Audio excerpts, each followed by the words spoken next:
오늘 본문 말씀은 사도 바울이 예루살렘 회의에 참석한 내용이에요.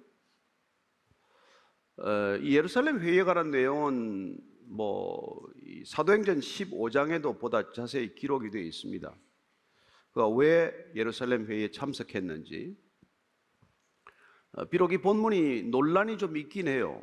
꼭 그때인지 아닌지에 대한 논란이 있긴 하지만 대부분은 이게 예루살렘 회의에서 사도 바울의 사도권에 관한 문제라든지, 특히 그리스도를 믿게 되는 헬라인들이 유대인처럼 할례를 꼭 받아야 되느냐, 받지 않아도 되느냐, 이 문제에 관한 결론을 냈던 아주 중요한 회의입니다.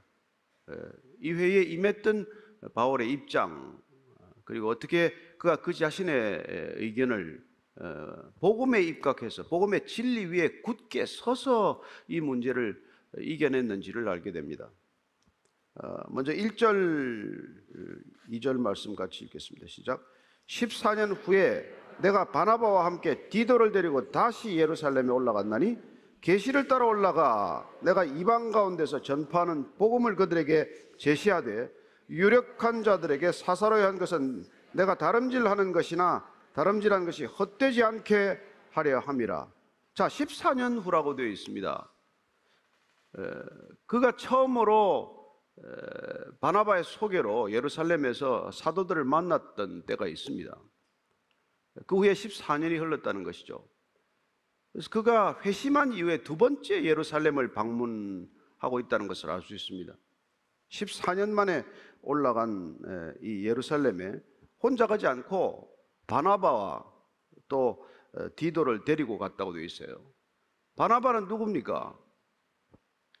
바나바는 사실 어떻게 보면 바울에게 멘토와도 같은 사람이에요. 회심하고 나서 정말 어떻게 보면 바울은 회심 이후에 양쪽으로부터 공격을 받은 것이죠.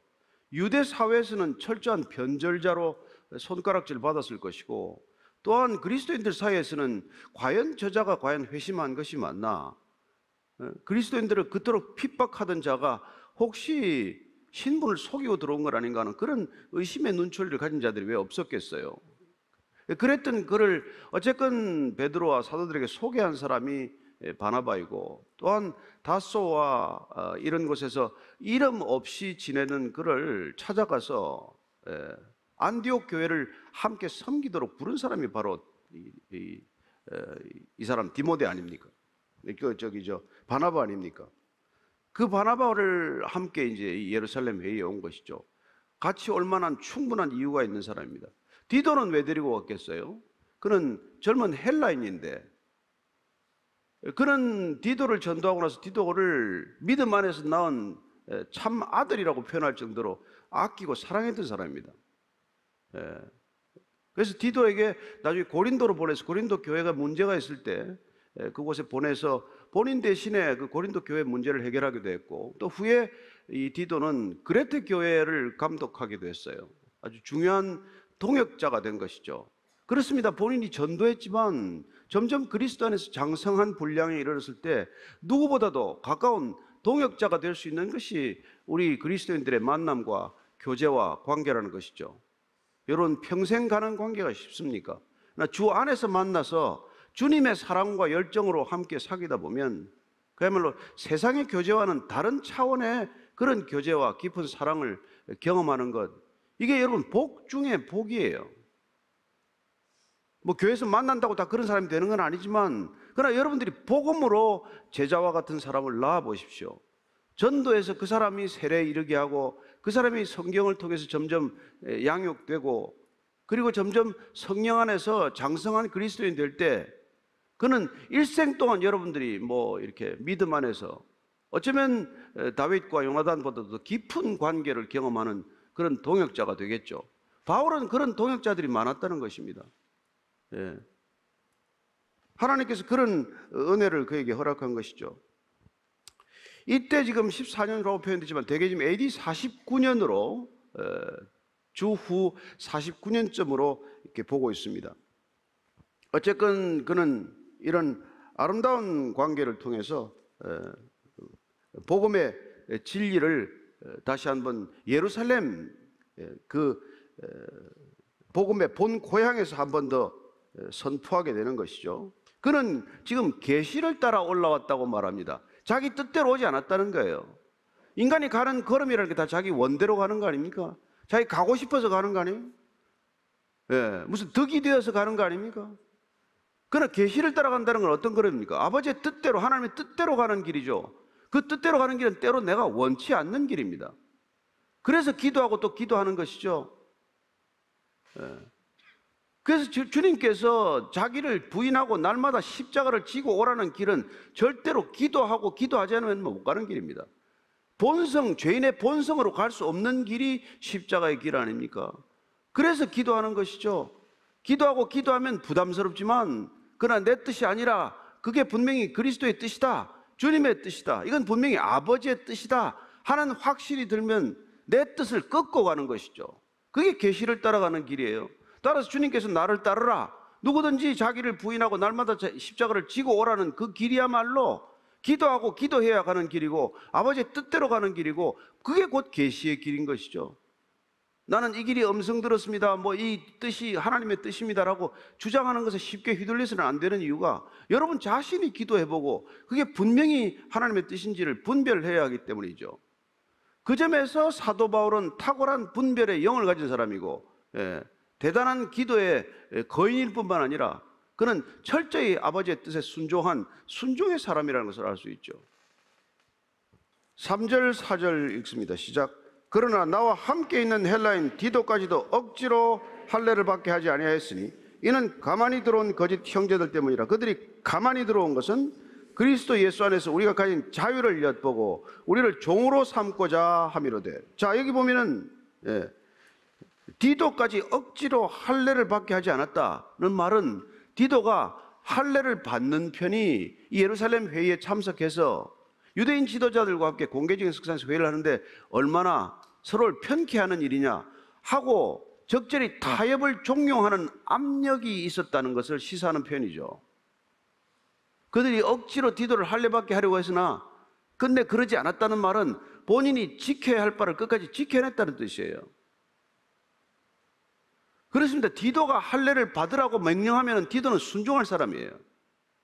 바울이 야, 디도야, 아무래도 이번 회의에 좀 부드러운 분위기를 위해서 네가 할례 받는 게 좋겠다 한마디 하면 순조롭게 넘어갈 것 같지요. 그러나 바울은 분명한 분별력으로 이건 본질적인 문제이기 때문에 양보나 타협의 대상이 아니라는 것을 그는 끝까지 지킨 것이죠. 그렇습니다. 우리가 이 신앙생활을 해가면서 본질적인 것과 비본질적인 것을 구분하는 것이야말로 얼마나 중요한 기준입니까? 이게 본질에 속한 것입니까? 이건 타협해도 되는 일입니까? 그걸 분별하지 못하기 때문에 오늘날 얼마나 많은 교회가 고통 속에 빠집니까? 지켜야 할 본질은 쉽게 타협하고 고집부리지 않아도 될 비본질적인 것은 끝까지 고집하다가 교회를 둘러 쪼개고 셋으로 쪼개고 하는 일이 얼마나 많이 생깁니까? 오늘 바울은 그 점에 있어서 디도가 할례 받는 것은 그건 양보의 문제나 타협의 문제가 아니라는 거예요. 그리스도께서 십자가에 달리셔서 우리에게 주신 진리 안에서의 자유, 복음의 진리가 가지는 놀라운 능력, 그런 것들을 도로 빼앗아가고자 하는 그건 가만히 들어온 거짓 형제들, 형제도 아닌 사람들이에요. 선지자도 아닙니다. 사도도 아니에요. 그런 사람들에 의해서 교회가 위기에 처할 수 있다는 것이죠. 그건 절대로 안 된다는 것입니다. 필요하다면 뭐 얼마든지 그는 할례를 받게 할 수도 있지만 그러나 적어도 공회의에서 이방인이 이 회의에 들어오기 위해서는 할례를 받아야 된다, 그런 주장에서는 끝까지 맞섰다는 것을 알 수 있죠. 이게 쉬운 일이겠습니까? 바울 입장에서. 그러나 그는 진리의 복음 위에 굳게 섰기 때문에, 하나님의 권위 위에 굳게 섰기 때문에 인간의 권위, 인간의 헛된 권위, 인간의 가장된 권위에는 굴복하지 않았다는 뜻이죠. 보통 우리가 뭐 권위 하면은 뭐 되게 자리가 주는 권위 아닙니까? 그 자리가 주는 권위. 또 아니고서는 본인이 억지로 내세우는 권위. 그런 것들로 가지고 사람들을 억압하고자 하고 사람들을 짓누르려고 하지 않습니까? 그런 것들에 굴복하지 않았다는 것이죠. 바울은 그런 것들에 영향을 받지 않았다는 것을 말하고 있습니다. 예. 그렇다면 도대체 왜 디도에게 이렇게 할례를 받게 하고 헬라인들 가운데서 그리스도인이 되는 사람들에게 왜 할례를 받으라고 요구하는 일들이 있었겠습니까? 무엇 때문에 그런 일이 계속되겠어요? 여러분, 내 식대로 믿으라고 하는 내가 기준이 되었기 때문이죠. 우리 식대로 믿으라고 하는 우리의 전통, 우리의 관습, 그걸 정통으로 삼고 그걸 마치 복음의 본질인 양 내세우기 때문에 그런 것이죠. 그건 본질이 아닌 것이죠. 뭐 오늘날은 안 그렇습니까, 여러분? 오늘날도 꼭 마찬가지예요. 뭐 설교할 때 가운을 입어야 되나, 뭐 안 입어도 되나? 교회 뭐 본당 안에 십자가가 있어야 되나, 없어야 되나? 심지어 뭐 주일 성수는 반드시 해야 되나? 어떤 사정에는 양해가 되나? 11조는 꼭 본교회 해야 되나, 안 해도 괜찮은가? 뭐 별의별 얘기들이 다 있죠. 늘 그것 때문에 소란스럽고 시끄럽습니다. 뭐 찬송가는 이게 여기 있는 찬송가만 불러야 되나? CCM 같이 불러도 되나? 모든 것이 다 논란의 시비거리가 될 수 있지만 그건 비본질적인 것이라는 거예요. 그것 때문에 복음의 진리가 약화되거나 복음의 능력이 제한될 수는 없다는 것입니다. 복음이란 여러분 폭발적인 능력을 가지고 있는 거예요.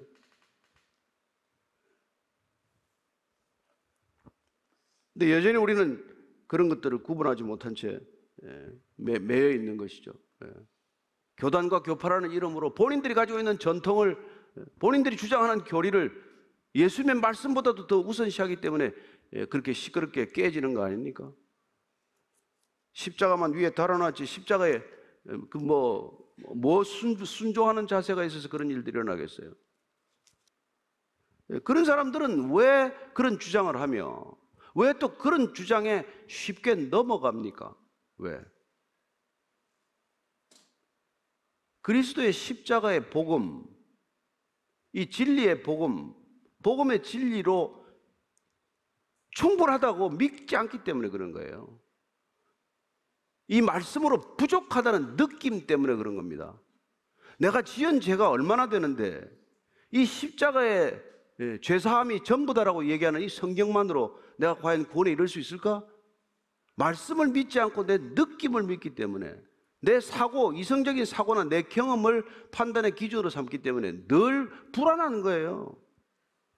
그러니까 조금 더 있다, 더 해야 한다, 내가 내 스스로 의를 쌓지 않으면 너는 구원에 이르기에 부족하다, 이런 말들에 너무나 쉽게 걸려드는 거예요. 인간은 누구나 부족함을 느끼죠. 나 자신을 돌아오면 구원받을 자격이 조건이 하나도 없는데 예수님께서 2000년 전에 내가 네 죄를 사했다는 말이 그게 무슨 말이나 되는 소리냐, 이런 소리를 들으면 우리의 느낌은 금방 그렇게 요동치기 시작하는 것이죠. 자기 느낌을 믿으면 반드시 실패합니다. 여러분들 느낌은 여러분을 속이는 거예요. 여러분들 생각은 여러분을 속이는 것입니다. 우리 인간의 사고는 철저히 이렇게 망가진 회로예요. 그 회로가 말씀으로 회복되지 않으면 우리는 늘 세상의 상식대로, 세상의 방법대로, 세상이 주는 프레임워크에 갇혀서, 세상이 우리에게 그 덮여 씌운 덧입힌 패러다임에 갇혀서 그냥 그렇게 떠내려가는 것이죠. 그 틀을 깨지 않으면, 그 틀에 저항하지 않으면, 그 틀을 거슬러 올라가지 않으면 교회는 세상과 하나도 다르지 않단 말이죠. 교회는 세상의 틀 전체를 거부하는 사람들입니다. 교회란 세상의 틀 전체를 새롭게 해석하는 사람들이에요. 그게 구원이죠. 구원받은 자들이죠. 그래서 복음의 진리란 죄사함, 우리는 이미 죄사함을 받았고 새 생명을 받았다는 것, 그리고 우리의 구원은 확실하다는 것, 우리의 구원은 흔들리지 않는다는 것, 이걸 여러분 굳게 믿는 것, 그게 반석 위에 선 믿음이에요. 그렇게 믿는 사람은, 그렇게 믿음 위에, 진리의 복음이라는 굳은 믿음 위에 서는 사람은 여러분 세상에 어떤 무엇이 다가와도 흔들리지 않습니다. 그게 지금 바울이 예루살렘 회의에 가서도 이런저런 소리들이 들리겠지만 미동도 하지 않는 까닭이에요.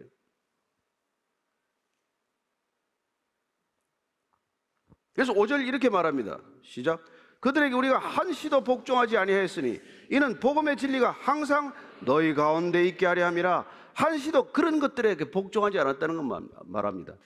가만히 들어온 형제들 복음을 어떻게든지 변질시켜서 자기 스타일로, 자기 식으로, 자기 입장대로 믿게 하고자 하는, 아니 궁극적으로는 복음에서 멀어지게 하고자 하는, 예수님께서 값주어 사신 그리스도인들을 파멸에 이르도록 하는 것, 여러분 영적인 진리가 선포되는 곳에 얼마나 악한 영적인 세력들이 준동하는지 아시겠죠? 어떻게 해서든지 구원받은 사람 하나라도 다시 더 지옥으로 끌고 가는 게 그들의 목적 아니겠어요? 구원받은 자들 하나라도 더 끌고 나오는 게 목적 아니겠습니까? 여러분 세상의 전쟁만 우리가 보고 있지만 영적 전쟁은 어떻겠습니까? 보이지 않는 전쟁은 어떻겠어요? 얼마나 많은 사람들이 실족에 이릅니까? 잘 마치는 사람이 쉽습니까? 유명하다는 사람들, 큰 교회 무슨 뭐 섬긴다는 사람들, 뭐 크나 작으나 넘어지기는 마찬가지지만은, 복음의 진리가 항상 너희 가운데 있게 하기 위해서 그는 세상의 그런 기준들에, 그런 가만히 들어온 선생들의 변질된 복음의 주장에 그는 조금도 곁을 내주지 않았고 흔들리지 않았고 마음을 빼앗기지 않았다는 거예요. 여러분 세상에 제일 어려운 게 마음 지키는 일 아닙니까? 성을 하나 지키는 것보다 마음 지키는 게 어렵다고 하지 않습니까? 우리는 말 한마디에 흔들리고, 언론의 보도 하나에도 흔들리고, 그냥 우리의 마음을 하루 종일 뒤흔들어 놓는 것들 사이에 있지만, 그러나 우리가 굳은 진리의 복음 위에 서 있을 때 여러분들은 굳건하게 흔들리지 않고 세상의 물살을 거슬러 올라가서 진리의 근원이신 그분께로 돌아갈 줄로 믿습니다. 우리는 그분께로 되돌아가는 인생이에요. 궁극적으로 우리가 되돌아가지 않으면 우리는 실패입니다.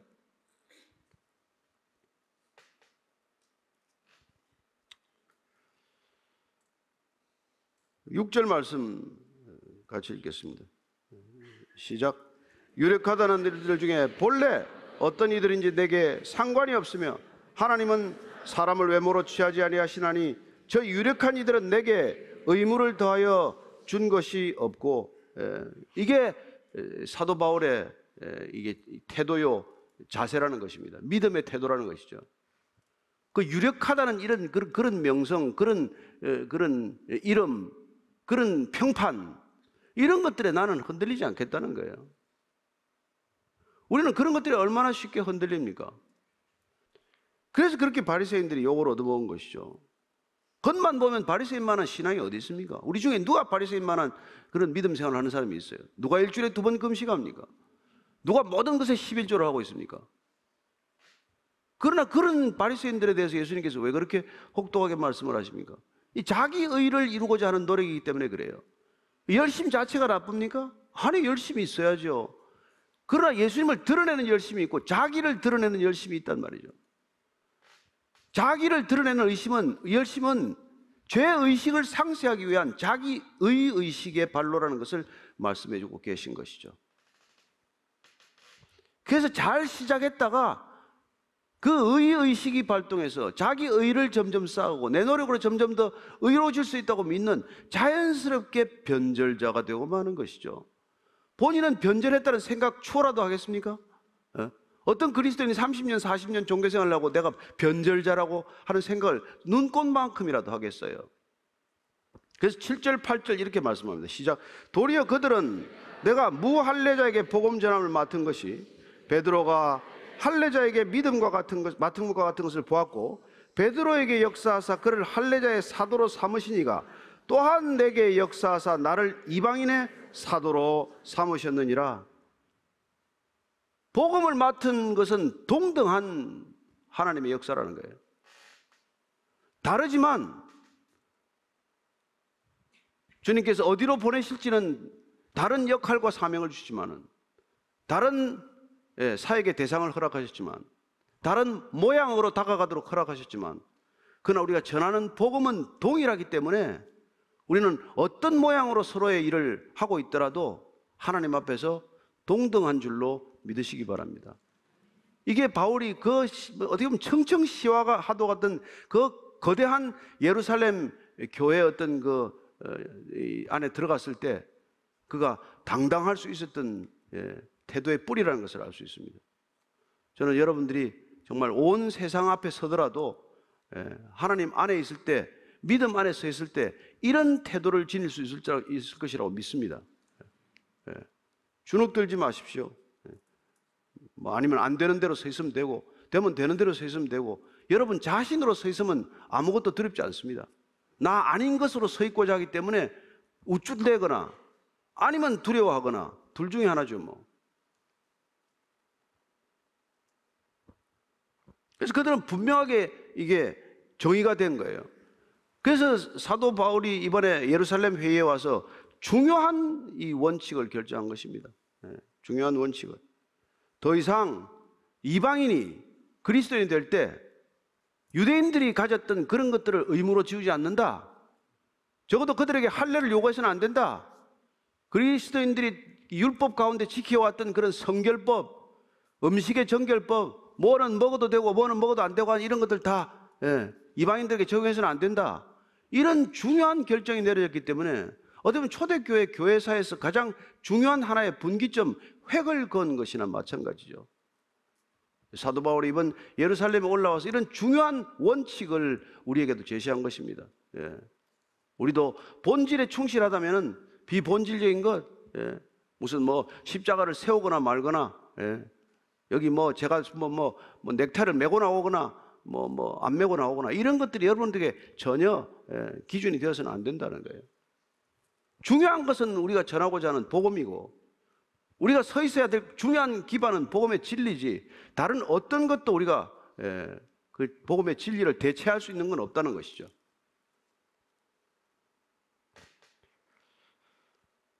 그렇습니다. 그에게 끊임없이 이렇게 따라다녔던 사도 시비권, 사도권에 대한 시비도 말끔히 정리가 된 셈입니다.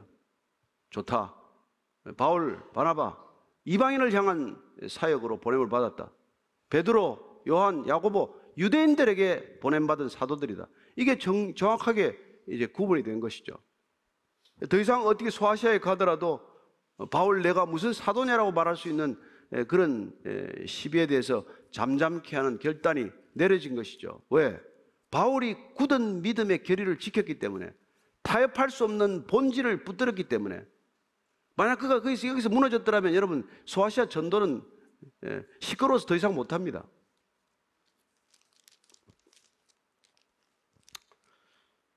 그래서 9절 이렇게 우리에게 소식을 전해주고 있어요. 시작. 또 기둥같이 여기는 야고보와 게바와 요한도 내게 주신 은혜를 알므로 나와 바나바에게 친교의 약속을 하였으니 우리는 이방인에게로 그들은 할례자에게로 가게 하려 함이라. 야고보, 베드로, 요한 예루살렘 교회 지도자들이죠. 핵심 대표들이죠. 그들이 바나바와 자기에게 친교의 악수를 청했다고 말합니다. 표현은 그렇지만 교제의 악수라는 뜻이고, 앞으로 계속해서 관계를 이어가겠다는 의사 표시이기도 하지만, 더 중요한 것은 뭡니까? 이 친교의 악수란 더 이상 서로 간의 영역에 대해서 이러쿵저러쿵 시비하지 않겠다는 거예요. 하나님께서 동일한 은혜를 허락하셨다는 것을 서로 온전히 이해하고 수용하고 이제 받아들였다는 것을 뜻하는 것이죠.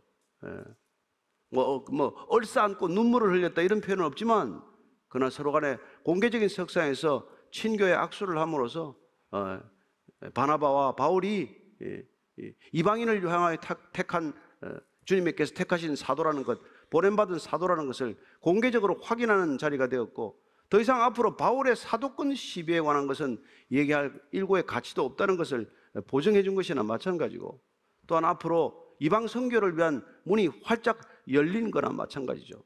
이방인들이 예수 믿기 위해서는 유대인들이 가지고 있는 그런 조건들을 더 이상 주장할 이유가 없다.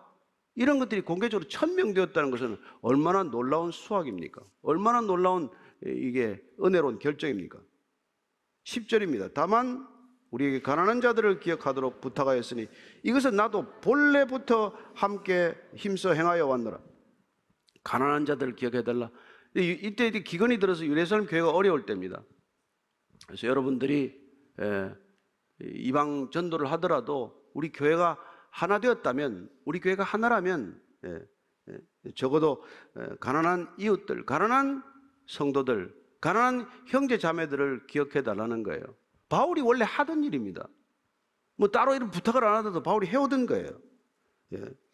그래서 우리가 보면은 고린도전서 16장 1절 2절 한번 읽어볼까요? 시작. 성도를 위하는 연보에 관하여는 내가 갈라디아 교회들에게 명한 것 같이 너희도 그렇게 하라. 매주 첫날에 너희 각 사람이 수입에 따라 모아두어서 내가 갈 때에 연보를 하지 않게 하라. 이게 본래 예루살렘 교회에 가난하다는 소식을 듣고 어렵다는 소식을 듣고 이렇게 갈라디아에 있는 교회들에게 매주에 수입의 얼마를 그렇게 헌금으로 모아둬라. 내가 때가 되면 가지고 가겠다. 이런 얘기를 했던 거란 말이에요. 그렇습니다. 그는 복음이 전해지는 것과 가난한 이웃들을 섬기는 것을 그렇게 나누거나 구분하지 않았습니다. 물론 전적으로 복음에 전념하는 것이 사도들의 1차적인 책무죠. 그러나 형제 자매들이 가난하다, 찢어질 듯이 어렵다, 그런 사정을 듣고 모른 채 한다면은 그건 여러분 강도 만난 자를 곁에 두고도 지나치는 제사장이나 레위인과 같은 것이겠죠. 예수님께서는 우리에게 어떤 믿음을 요구하셨습니까? 선한 사마리아인의 믿음을 요구하지 않습니까? 그 믿음 좋다는 제사장의 믿음이나 그 믿음이 대단히 좋아 보이는 레위인들의 믿음이 아니라 믿음이 전혀 없어 보이는 사마리아인이지만은 이웃의 필요를 지나치지 않는, 아니 진정한 이웃이 되고자 하는 그 믿음이야말로 복음의 진리 위에 서 있는 사람의 행동이어야 한다는 것, 드러난 믿음의 모습이어야 한다는 것을 말씀해 주지 않으셨습니까? 따라서 오늘 우리는 다시 한번 주님 앞에서 그런 믿음의 결단을 하게 될 줄로 믿습니다. 주님이 주신 우리가 복음의 은혜를 누렸다면 이 복음 우리의 손과 발을 통해서 주의 사랑으로 펼쳐지게 하여 주옵소서. 우리의 사랑으로 전해지게 하여 주옵소서. 이제 연말이 점점 가까워오고 있습니다. 기도할 때 그런 기도를 통해서 올 2024년도 해가 갈 때 이웃과 여러분들 사랑을 마음껏 나누는 형제 자매들 되기를 축원합니다.